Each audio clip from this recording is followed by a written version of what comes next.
Assalamualaikum. Alright, in this video we're going to look at the sketching of the graph of rational functions.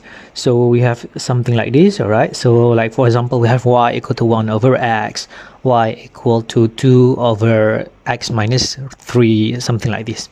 Right, so before we could go far, we should look at the basic of the sketching the graph. Alright, so firstly we look at the intersection. So we know that for the intersection, for x-intercept, we'll always let y equal to 0, and to find the y-intercept, we'll get x equal to 0, and then we'll start to solve the value of x and y. We'll get the x-intercept, also y-intercept. And then for the asymptote, alright, so what we need is to find the vertical asymptote. Alright, so the asymptote is something like this. Alright, this is the vertical asymptote and this one is the horizontal asymptote.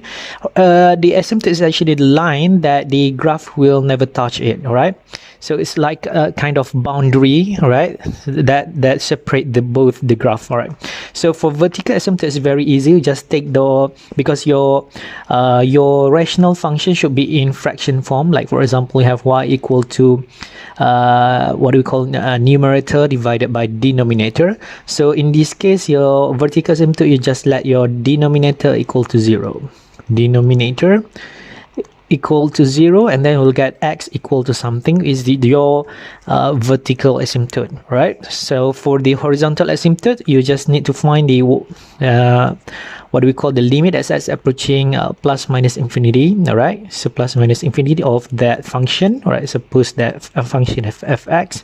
So solving this limit, we'll get the value for the horizontal asymptote given by y equal to something. All right, so next is to see the slope. Right, so the same goes for the polynomial function. So for increasing slope, for the increasing functions, meaning that the slope is slanting to the right, and we should note that the f prime of x is actually greater than 0.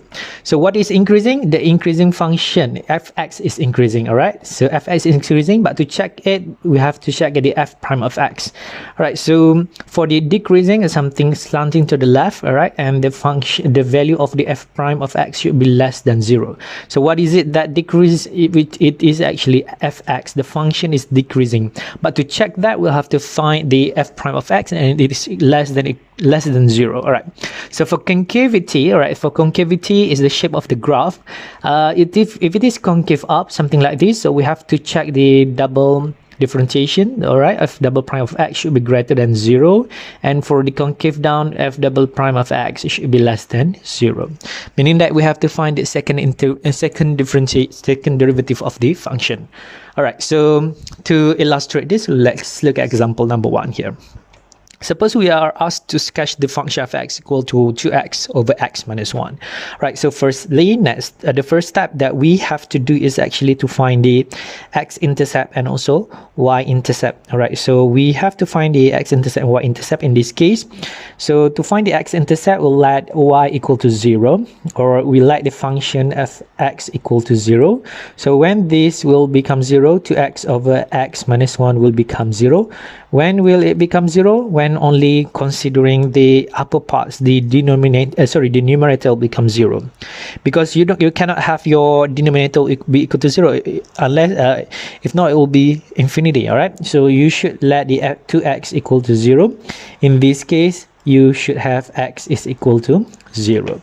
So we solved that the x-intercept is actually x equal to 0. So I'm going to highlight with green color here because yellow color here, because we'll be using this. All right. Next, y-intercept is that we have to find the what do we call it? X is equal to 0. So in this case, you try to substitute the value of x is equal to 0. So y is actually equal to f0, means 2 multiplied by 0 over 0 minus 1. So still you get 0, meaning to say that your y is equal to 0 is the what do we call it as the y-intercept. All right, so next step is to find the asymptote. In this case, to find the vertical asymptote, always take your denominator. In this case, you just need to consider the x minus 1, which is equal to 0. sorry, x minus 1, which is equal to 0. So solving this, you will of course get x is equal to 1 is your vertical asymptotes, meaning to say that you will have something like this, right? For the horizontal asymptote, we'll have to find the limit, all right? The limit as x approaching plus minus infinity of the function, which is given by 2x over x minus 1.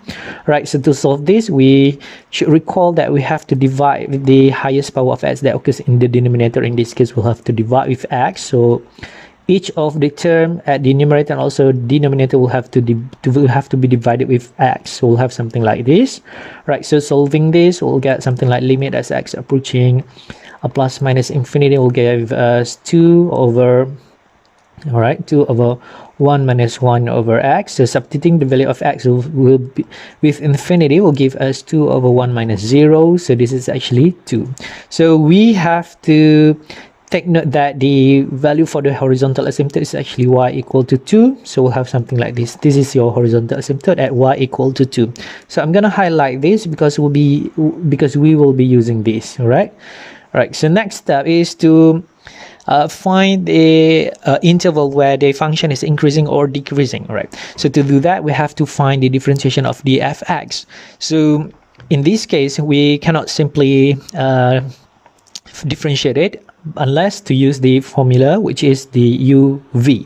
All right, so we have to let u is equal to 2x and v is equal to x minus 1. All right, so u prime is will give us 2 and v prime will give us 1. All right, so we have to use the formula for the f prime of x, which is given by vu prime minus uv prime over v square. So in this case, we just substitute the value of vu prime. All right, so we'll have something like vu prime, so 2x minus 1 minus uv prime, which is given by 2x multiplied by 1 over v square is actually x minus 1 square. All right, so we have to simplify this. All right, so it'll give us 2x minus 2 minus 2x over x minus 1 square. So this is actually simplified to be negative 2 over x minus 1 square. All right, so we have to build the table for the interval f prime of x and also this loop. All right, so what interval should be filled here? All right, so that one is the one that we have to think, but it's very easy. We'll just stick to both numerator and also denominator will let to equal to 0. But in this case, negative 2, it cannot be equal to 0 because it is a constant. So negative 2 is still negative 2. It cannot be equal to 0. So in this case, we just need to consider that x minus 1 will be equal to 0. So that x minus 1 square will be equal to 0 when x minus 1 will be equal to 0 and when x is equal to 1. So 1 is your boundary point here. So you just assume that 1 is here, right? So you will have the interval from negative infinity until 1, and 1 is your boundary, and this one start from 1 until infinity, right? So you just take any test value between that negative infinity up to 1. Maybe you can take negative 2, all right? So or maybe you can take 0, which is easier, right? So 0 for this case, and this one we can take 2, right? So just substitute the value of 0 and 0, the value of 0 and 2. All right, sorry, we have to substitute the value of 0 and 2 inside the f prime of x. In this case will give us, all right, so just substitute into this function. All right, so when you substitute 0, and then you will get negative, all right? And if you substitute the value which is 2, also you will get negative, all right? So in this case, your slope over the interval negative infinity up to 1 is decreasing, all right? So this one is actually, the function is actually decreasing. And we know that for the interval 1 up to infinity is also decreasing. So the slope is slanting to the left, all right? So this is decreasing. All right, so we don't have any critical point here because at the value 1, all right, we can find the value 1 for x is equal to 1, but for the value of y equal to 1, sorry, for the value of y when x is equal to 1 is not defined because it is a horizontal, vertical asymptote there. All right, so there's no such critical point in this case. All right, for the next part is to find the concavity of the function. So to find that, we have to find the second derivative. So I'll just write the first derivative, all right, so which is given by negative 2 over x minus 1 square. So this can be written as -2x minus 1 -2, something like this. Okay, so we have to find the second derivative for this one. So what we need to do is to bring down the negative and multiply with that. So it will give us +4. All right, so that +4. All right, so I'm gonna write it here, +4, and then we'll have x minus 1 to the power of -3. So this can be written as 4 over x minus 1 to the power of 3. Okay, again, to find the boundary point, we'll have to consider the both numerator and also denominator equal to 0, but in this case 4 cannot be equal to 0, so we just need to consider that x minus 1 will be equal to 0. So when x minus 1 to the power of 3 is equal to 0, so when this is x minus 1 equal to 0 and x is equal to 1, right? So your boundary point is actually 1 in this case. So to find the intervals, all right, so we should have two intervals here, from -infinity up to the boundary point, which is 1, right? From 1 up to infinity. Okay, so have something like this. All right, so 1 is your boundary point.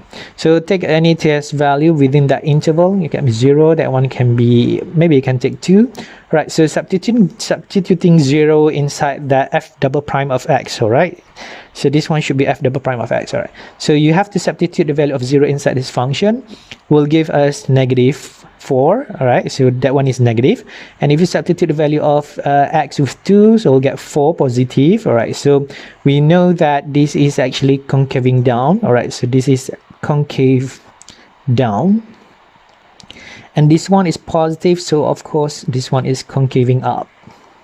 All right, so we have all these what do we call the slope and also concavity, the x-intercept, y-intercept, and also the vertical asymptote and also horizontal asymptote. So what we need to do is to draw the horizontal and vertical asymptote in the first place. All right, so in this case we should draw the vertical asymptotes. All right, we can draw the vertical asymptote. All right, I'm using the red color here, and we know that the asymptote should be the dotted lines. All right, so this is the vertical asymptotes. All right, so we should label this. All right, so this is actually x equal to 1 is the vertical asymptote. All right, I'm gonna write this, and then we have to draw the horizontal asymptote, in this case at y equal to 2. All right, so when y equal to 2 is something like this. Maybe I can put it here. All right, this is just a sketching, right? You don't need to draw exactly with the same scales, right? So you just need to sketch this. All right, so this is y equal to 2, so this is actually the horizontal asymptote. Okay, so we note that both of the graph on both intervals from -1, this one from -1 to -infinity up to 1, and this one from 1 up to infinity. All right, so this is the value is 1. All right, the value is 1 there. Right, so we need to draw the graph, right, to sketch the graph actually. All right, so basically we have to we note that both of them are decreasing. So for the function for decreasing is something like the shape is going down like this, so it should be something like this. All right, this one also decreasing. All right, but we should note that the concavity from -infinity up to 1, it should be concaving down. All right, so the basic is something like this one, it should be concaving down, and this one should be concaving up. All right, so to draw this, all right, because we have to consider the decreasing part of the concaving down, so the shape is something like this for this part, and that one we need to consider the decreasing part, but it is concaving up, so decreasing and concaving up is this part only. So we have to draw that. All right, so we will draw. All right, I'm gonna draw this. All right, we note that it passes through the point x equals to 0 and y equals to 0, which is the x-intercept. Y-intercept is somewhere around here, so we need to draw. All right, we know that we have to draw this part, so this will be something like this. All right, that passes through that origin. All right, we'll have something like this, and that one we just need to draw this part, which is something like this. All right, so Okay, we have something like this. You shouldn't continue with this because we don't have the increasing part. We just need to draw it decreasing, right? So we should note that the slope is actually decreasing. It's going down, all right? So it's going down. The same goes for this one. It's actually going down, all right? And the slope for this one is actually concaving down, macam rokok, all right? And this one is actually concaving up, okay? Menghadap ke atas, all right? So this is our graph. Very simple for the rational functions. All right. So it's very easy. Should score full marks for this one. Okay, so let's look at the second function. All right, so we have to sketch the f(x) equal to 2 minus x over x plus 2. So firstly, always we have to find the x-intercept. In this case, to find the x-intercept, y must be equal to 0. When does y equal to 0? When 2 minus x over x plus 2 equal to 0. But we have to consider this part only because the denominator should not be equal to 0 because it will be infinity, not equal to 0. So this will give us the, what do we call, 2 minus x, which is equal to 0. Okay, so solving this will give us 2 equal to x, or we can say x is equal to 2 is your x-intercept. All right, so to find the y-intercept, we just need to substitute the value of x equal to 0 into the function. So when x is equal to 0 for y-intercept, so y is equal to 2 minus, all right, so you just need to substitute 0 inside this function. All right, so 0 plus 2, so this will actually give us 2 over 2, which is equal to 1. So this is actually y equal to 1 is the y-intercept. All right, so the next step is to find the asymptote, always to find the vertical asymptote and also the horizontal asymptote. So to find the vertical asymptote, we need to consider the numerator only. All right, so in this case, we just need, the denominator. All right, so we let the denominator equal to 0. So in this case, x plus 2, which is equal to 0. So we will get x equal to negative 2 is our vertical asymptote. So our vertical asymptote is actually x equal negative 2. So the vertical asymptote is something like this. All right, or you should draw it besides it, right? Something like this. All right, that one is vertical. For the horizontal asymptote, always we have to find the limit as x approaching plus minus infinity. All right, so we'll have something like this of that function. That function is actually given by 2 minus x over x plus 2. Okay, we have something like this. So in this case, we need to divide the highest power of x that occurs in the denominator. So we'll have to divide each term with positive x in this case. All right, so 2 minus x over x, and at the denominator we'll have to divide with x also. All right, so 2 over x. So we have to simplify this. All right, so we'll get something like limit as x approaching plus minus infinity. All right, so we'll get 2 over x minus 1 over 1 plus 2 over x. All right, so substituting the value of x with infinity will give us 0 minus 1 over 1 plus 0. So this is actually negative 1 over 1. So this is actually negative 1. So we note that the y equal to negative 1 is the horizontal asymptote. So that horizontal asymptote is something like this. Okay. All right, so now we have to find the intervals where the function is increasing or decreasing. So to find that, so we have to find the first derivative of the function. All right, so in this case, we have to use the u over v. All right, so u is actually given by 2 minus x. V is actually equal to x plus 2. So differentiating u will give us negative 1 and differentiating v will give us 1. So we have to substitute into the formula for the f prime of x using the u over v, or the quotient rule. So this is actually given by vu prime minus uv prime over v square. All right, so substituting vu prime, this will give us negative x minus 2. All right, minus with the uv prime, so we have to multiply these together. So you have to put it in a bracket, 2 minus x. Over, all right, so we have to divide with the v square is actually given by x plus 2, and we have to take square. Right, so solving the numerator, in this case negative x minus 2 plus x over x plus 2 square. So this can be cancelled because that negative x plus with x, so we just left with the negative 4 over x plus 2 squared. Right, so to find the boundary points, we have to consider both numerator and also denominator. We should let equal to 0. But in this case, we have x plus 2 square, which is equal to 0. All right. So solving this will give us x plus 2 equal to 0 and x is equal to -2. And the other part is had to consider -4, which is equal to 0, which is the numerator, which is equal to 0. But in this case, -4 cannot be equal to 0 because it is constant, where -4 will never be 0, right? But it will be still be -4, right? So we just need to consider the boundary point. In this case, actually x equal to -2. So to find the interval is very easy. That is from -infinity up to that boundary point, which is -2, and that the other interval is from -2 up to infinity. Right, so we have to firstly we have to pick a test value. All right, for the -infinity up to -2, we can take any values, like for example, you just take -3, and from -2 up to infinity, maybe you can take 0, which is easier for us to substitute into the function. So we have to substitute into the f prime of x, which is given here.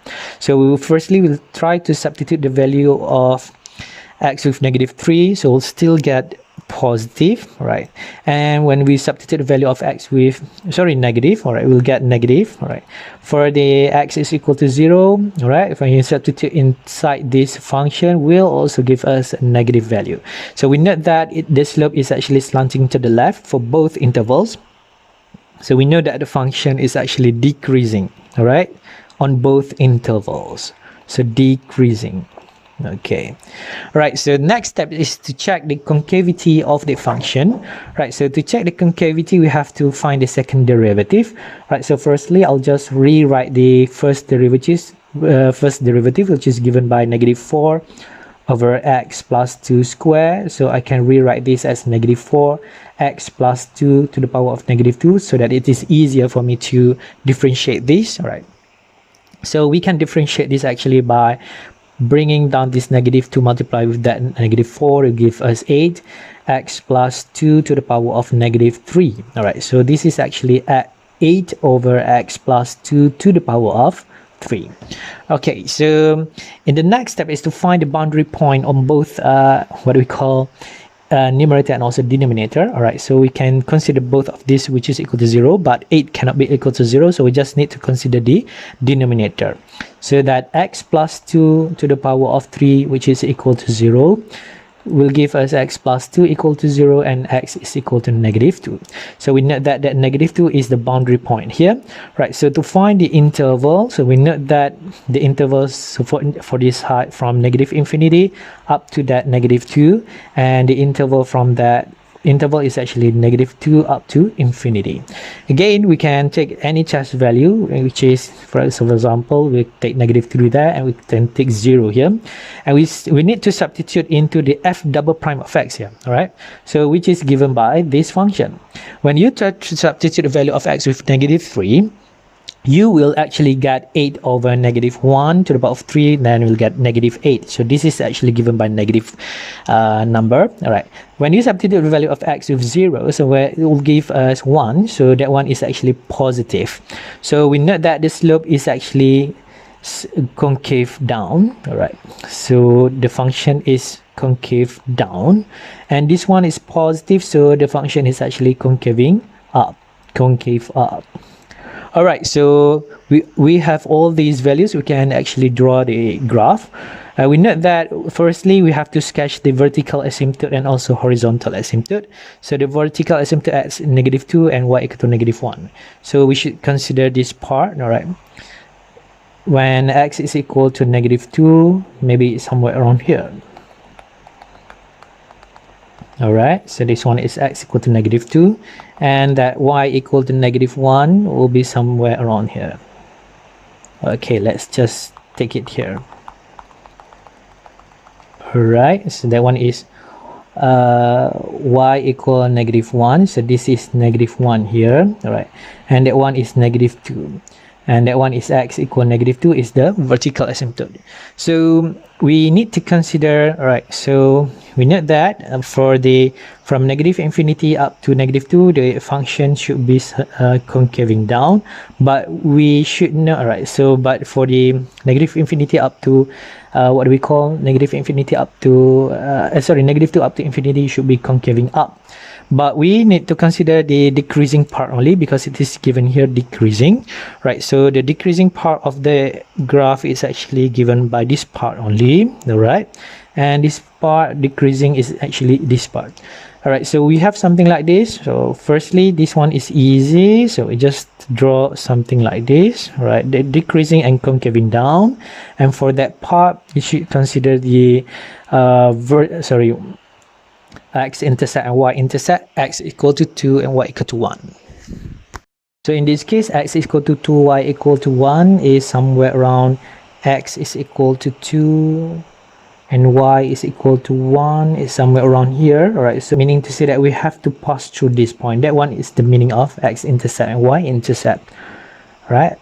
So we have to draw, alright, this part only, alright, but passing through that intercept, so something like this, all right, you'll have something like this, and it passes through that x-intercept there. Okay, we have something like this. So maybe you can draw this better, all right? It must be a smooth graph, right? Must be a smooth graph. Okay, something like this, right? So you should draw this better, okay?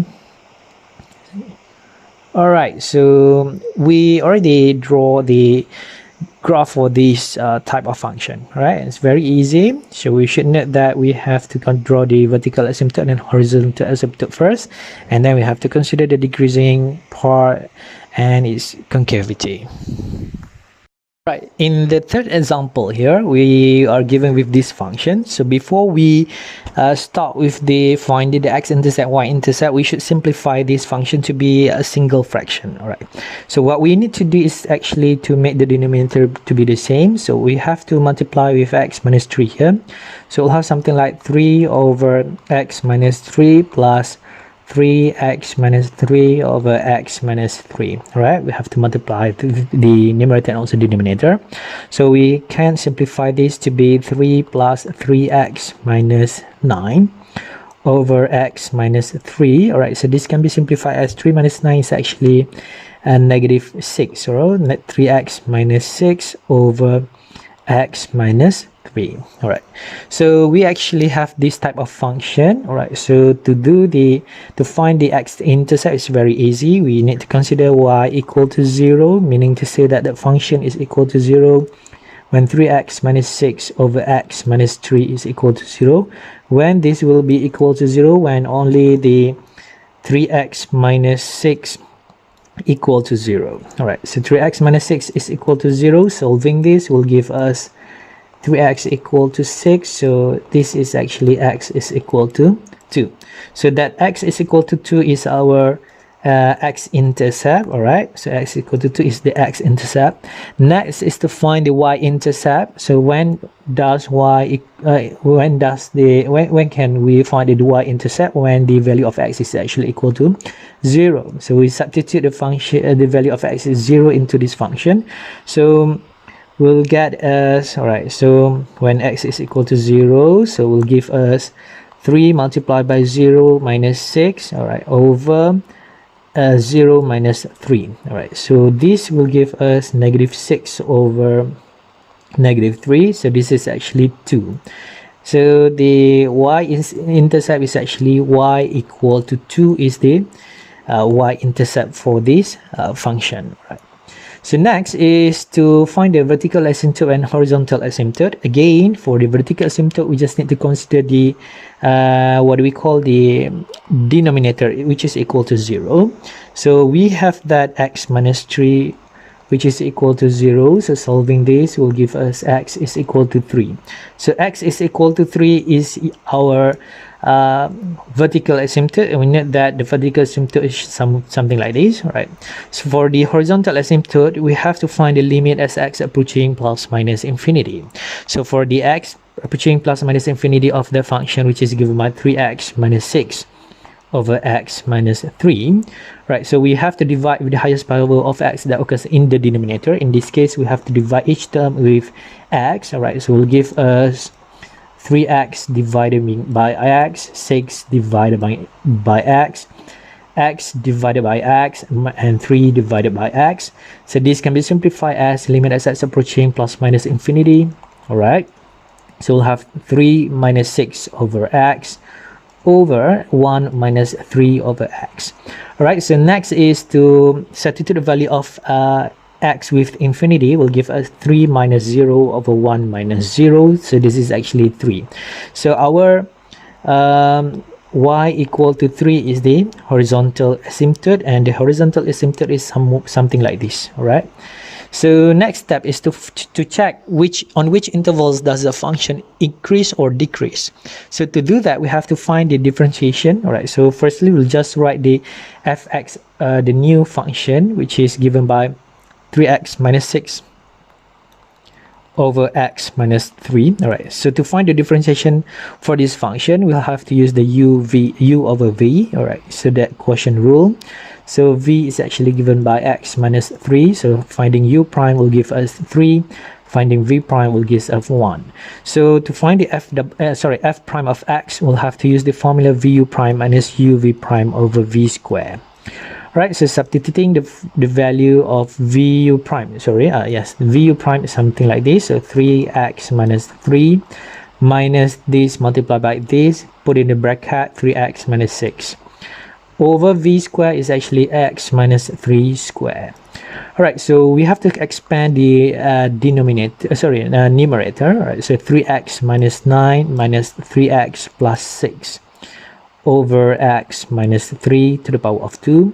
So this is actually giving us, all right, so that one is plus 6. All right, so it'll give us negative 3 over x minus 3 square. Okay, so next step is to find the boundary point. So to check the boundary point, we have to consider the numerator and also denominator, which is equal to 0. But in this case, only that x minus 3 square, which is equal to 0. All right, so x minus 3 equal to 0 and x is equal to 3 is the boundary point. We'll just write that boundary here. All right, so the interval will be automatically negative infinity up to that boundary point, which is 3, and that 3 up to infinity. All right, so the next step is to check, all right, to give us the test value. We can take 0 inside the interval and we can take 4 inside the interval. All right, so we try to substitute the value of x with 0 and 4 inside this function, which is f prime of x, will give us negative on both intervals. All right, so we note that it is actually decreasing for both intervals. All right, so this is decreasing. I'm just writing here. Okay, slanting to the left. All right, so next step is to check the concavity. So to check the concavity, we have to find the second derivative.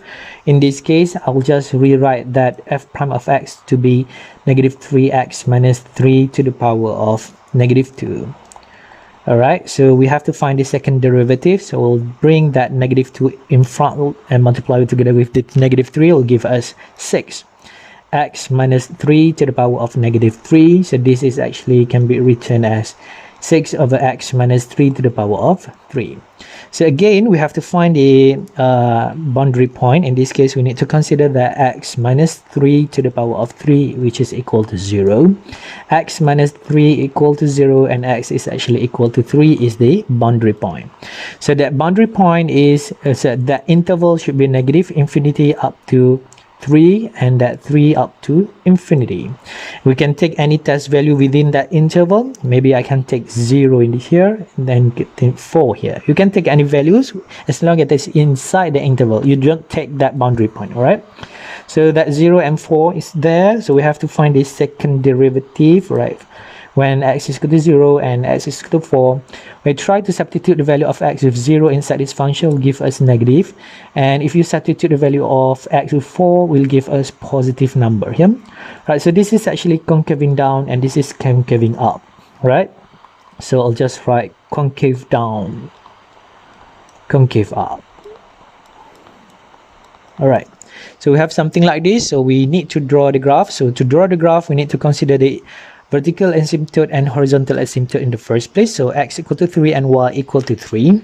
So it will be something like this. All right, so I'll just draw the vertical asymptote first. X is equal to 3, maybe something like this. Okay, this is your vertical asymptote, and horizontal asymptote, I'll put it here. Okay. Alright, so this is y equal to 3 and x is equal to 3 is the vertical asymptote. Alright, so next is to draw the, alright, so we know that it is concaving down. Alright, on this part it is concaving down and this part is concaving up. Alright, but we have to consider the decreasing part only. So for concaving down, the decreasing, right? So the decreasing part is this part only. And for that part, the decreasing part is only here. Alright, so we can draw that it is something like this. Alright, because it is decreasing and also concaving up. For that concaving down, alright, so and decreasing should be something like this. But we have to check at which point on x and y axis does it pass through. So we have to check the x-intercept and y-intercept, which is given by x equal to 2, y equal to 2. So x is equal to 2, that one is 3, so I'll just put it here, and y equal to 2 somewhere around here. So we have to pass through that point actually. Alright, so something like this, and it must go downward, something like this. Alright, so I'll just need to extend something like this. So we have this type of rational functions for this function. Alright, so this is the graph. Okay, so thank you for watching the video. I hope you get the idea of how to sketch the rational functions.